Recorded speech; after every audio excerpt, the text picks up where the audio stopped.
Hello, comment ça va? Ici c'est Lady Sonia, la Titi Boss certifiée, ta lady, ton mentor, ton tout ce que tu veux. How are you? Comment vas-tu? Moi je vais bien. Et je voudrais te donner un tout petit message que j'ai reçu dans mon esprit ce matin. À toi qui pleures parce que quelqu'un t'a abandonné, à toi qui pleures parce que tu as été rejeté, à toi qui pleures parce que certaines personnes en qui tu croyais t'ont bloqué la vie, à toi qui pleures parce que tu as perdu des amis, etc. J'aimerais te dire ceci. Arrête de pleurer. Écris avec moi, j'arrête de pleurer. Parce que tu sais quoi? Ils ne t'ont pas quitté.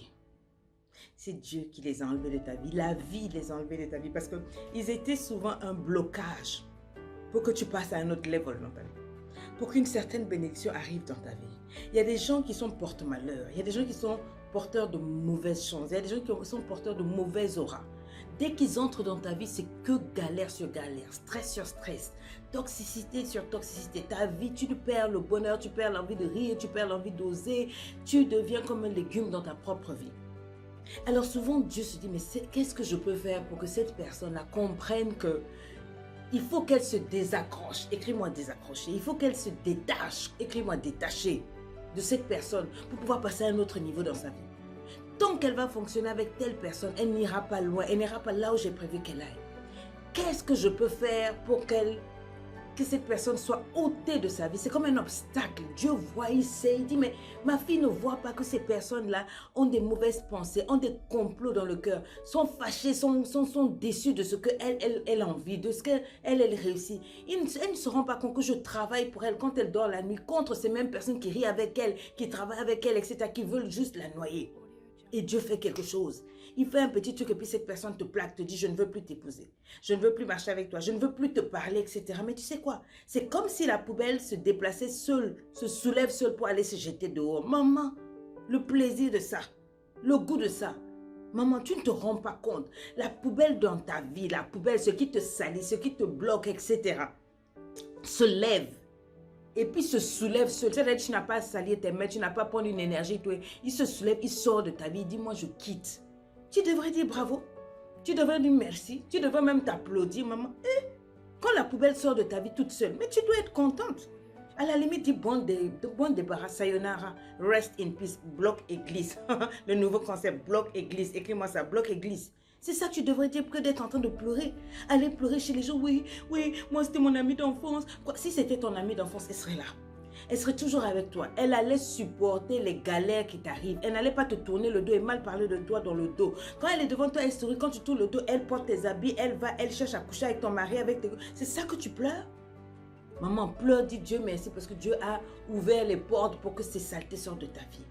Dis-lui merci parce que maintenant tu peux t'occuper de ta vie. Maintenant tu peux prendre les propres décisions de ta vie. Parce qu'il y a des personnes quand elles rentrent dans ta vie, elles prennent le contrôle de ta vie. Elles dirigent ta vie. Tu ne peux même plus rien faire. Elles font tout pour toi. Elles prennent les décisions, ce que tu dois porter, ce que tu dois penser, ce que tu dois manger, avec qui tu dois marcher. Elles sont toxiques. Elles prennent le contrôle. Déjà leurs propres vies ne sont pas top, mais c'est elles qui viennent gérer ta vie. Maman, Dieu a dit je les vis, je souffle dessus. Fais avec moi.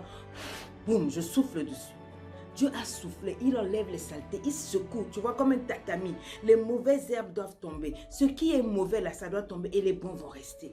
Mais toi, tu es en train de pleurer. Encore non, moi, c'était mon ami, c'était mon homme. Avec Dieu savait que si tu forçais avec ce gars-là, maman, il allait te tuer à la fin. Il allait te tuer par toutes ces tromperies, par ces méchancetés. Il ne faisait plus rien pour toi, il te perdait le temps, il perdait l'énergie, il était peut-être même prêt à te sacrifier pour pouvoir devenir quelque chose. Donc Dieu qui connaît tout dans son intelligence infinie, les a virés. Donc arrête de pleurer. Plus tu pleures, plus Dieu dit, celle-là là même, tout le bien que j'ai voulu faire pour elle, elle ne comprend pas. Au lieu de me dire, Dieu merci, tu m'as libéré. Dis avec moi, tu m'as libéré. Dieu t'a libéré, ma chérie. Donc, pense à autre chose, passe à autre chose. Dis maintenant, je me prépare pour les nouveaux défis de ma vie, pour les nouvelles portes qui vont s'ouvrir, les nouvelles personnes qui vont venir. Parce que quand des nouvelles personnes viennent, ça sera du neuf. Tu vas passer à une nouvelle version de toi, tu vas voir autre chose. Donc vide ton cœur de toute toxicité, arrête de pleurer, arrête d'être amère parce que bon, on t'a quitté, on t'a fait ceci. Non, like bon débarras, merci d'avoir été une leçon pour ma vie. Like maintenant, il est temps pour moi que je passe à autre chose. Voilà à quoi tu dois penser. Et voilà comment tu dois te challenger chaque jour. Et même si tu les vois de loin, bonjour, toi tu n'as rien dans le cœur, tu leur offres le pardon, tu passes, tu es une grande. Tu es une icône de la vie, tu es une icône de la réussite. Donc, ne pleure pas, ne te morfonds pas, parce que quand tu fais ça, tu décourages Dieu. Il est en train de préparer quelque chose de bon pour toi. Are you hearing me, somebody? Ok, papa, je sais que ça va aller. C'était juste un petit coucou pour celles qui sont en train de pleurer toujours, les man boss qui pleurent, ma femme m'a quitté. Là, si c'était une bonne femme, elle sera avec toi. Si elle est partie, c'est que Dieu te réserve une bonne femme. Dieu ne veut pas que tu souffres, mon ami.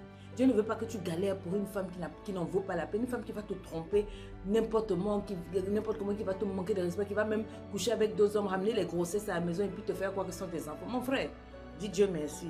Dieu sait mieux que toi ce qu'il faut. Il a dit, celui qui épouse une femme trouve le bonheur. Il y a des femmes, quand tu la trouves, c'est le malheur, galère tous les jours, tu vas pleurer. Donc si on a enlevé la femme là, mon frère, dit Dieu merci. Si elle a pris ses bagages, tu as tout fait pour que ça marche dans le foyer, puis quand même elle s'en va.